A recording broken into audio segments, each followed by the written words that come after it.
judiciaire, je vais le faire pour que ceux qui ont été par ma suite torturés puissent aussi avoir gain de cause. Vous êtes sur France 24, c'est l'heure du journal de l'Afrique. Merci d'être avec nous.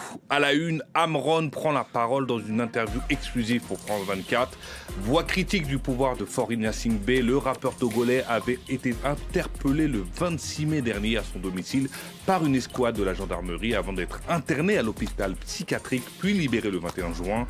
Notre correspondante régionale Emmanuel Soji est revenue avec lui sur cet épisode, extrait en début d'édition.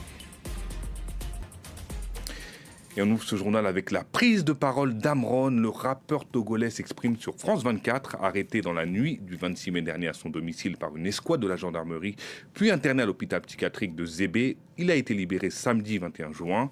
Entre-temps, son arrestation avait amorcé une série de manifestations citoyennes sanctionnées par des dizaines d'interpellations à travers tout le pays et des cas de torture, selon un rapport publié par Amnesty International.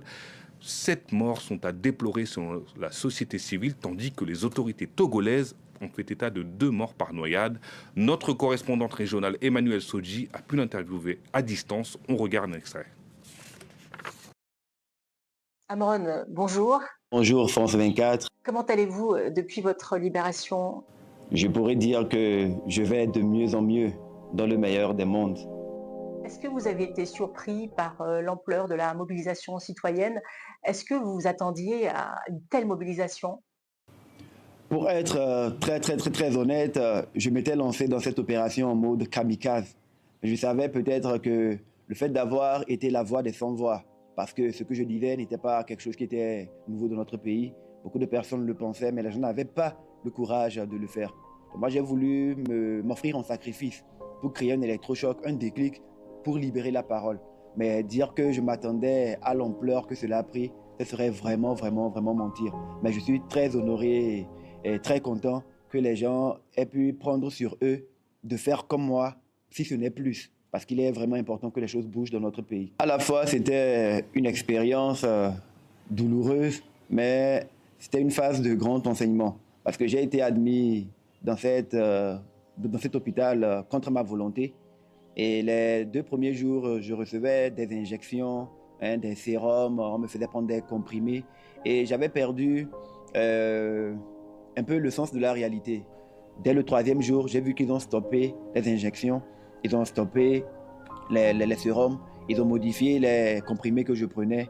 Et à partir de ce moment, les traitements ont commencé à être un peu plus soft. Oui, je peux dire que j'étais libre en partie, mais en même temps, non. On m'a dit que ma fille, après mon interpellation, avait eu à faire une vidéo où elle a aussi agressé ou insulté le chef de l'État et qu'elle risquait d'être gardée dans une brigade pour mineurs.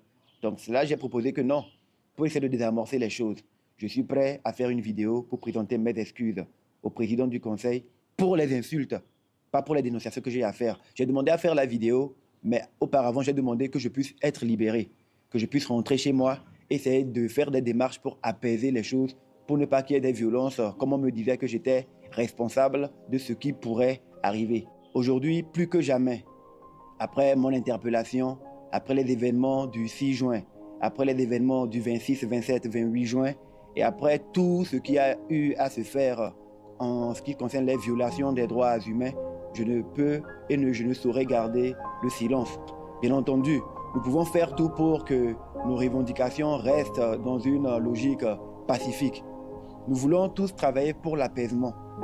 C'est bien possible encore aujourd'hui, mais il faut que tout le monde se ressaisisse. On ne peut pas violer le droit humain. On ne peut pas empêcher les gens qui veulent manifester pacifiquement leurs droits, manifester leur mécontentement, exiger que leur souveraineté soit respectée et leur demander de se taire éternellement en opposant la violence. Si moi, mes lois ont été bafouées et que j'ai la possibilité de les réclamer pour pouvoir faire en sorte que plus jamais les citoyens innocents qui veulent manifester leur volonté ne soient bafoués, s'il faut enclencher des procédures judiciaires, je vais le faire pour que ceux qui ont été par ma suite torturés puissent aussi avoir gain de cause. Je tiens à le préciser et à le dire clairement. Ce n'est pas le président du Conseil qui a donné l'ordre que je sois interpellé. Ce n'est pas le président du Conseil qui a donné l'ordre que je sois torturé. Ce sont des ailés. Ce n'est pas le président du Conseil qui a donné l'ordre que je sois torturé. Ce sont des ailés. On ne peut pas être dépositaire du pouvoir public, être censé être un rempart pour les faibles et se servir de son pouvoir pour brimer les faibles en disant on va le faire et rien ne se passera. Merci Amron pour cette interview.